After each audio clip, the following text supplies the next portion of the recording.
Hero Vishal Sai దంచికాను వివాహం చేసుకోబోతున్నారంటూ కోలీవుడ్ లో సోమవారం ఉదయం ప్రచారం జరిగిన విషయం తెలిసిందే.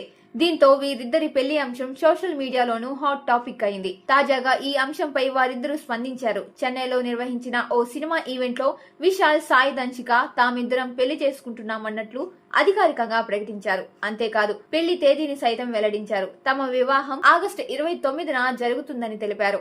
ఆగస్టు 29న విశాల్ పుట్టినరోజు కావడం గమనార్హం. సాయి దంచిక చాలా మంచి వ్యక్తి. మేం కలిసి అద్భుతమైన జీవితాన్ని ప్రారంభించబోతున్నాం. పెళ్లి తర్వాత కూడా ఆమె నటిస్తుంది అని విశాల్ తెలిపారు. కొంతకాలం క్రితం మా మధ్య పరిచయం మొదలైంది.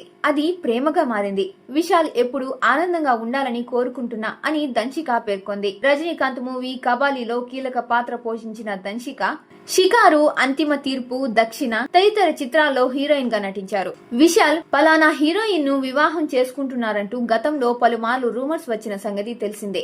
నడిగర్ సంఘం భవన నిర్మాణం పూర్తయ్యాకే పెళ్లి చేసుకుంటానని విశాల్ ప్రకటించారు. ఇటీవల ఆ బిల్డింగ్ పూర్తయిన సందర్భంగా మీడియాతో మాట్లాడుతూ త్వరలోనే పెళ్లి చేసుకుంటా, నా జీవిత భాగస్వామిని కనుగొన్నాను. ఇప్పటికే పెళ్లి గురించి మా మధ్య చర్చలు జరుగుతున్నాయి. ఇది తప్పకుండా ప్రేమ వివాహమే. త్వరలోనే మరిన్ని వివరాలు తెలియజేస్తా అని తెలిపారు. దంచిక నటించిన action movie Yogi the audio trailer launch event కు విశాల్ అతిథిగా హాజరు కాబోతున్నారన్న ప్రకటన వెలువడడంతో వారి పెళ్లిపై ప్రచారం ఊపందుకుంది. అదే వేదికపై నుంచి విశాల్ దంచిక అభిమానులకు శుభవార్త చెప్పారు.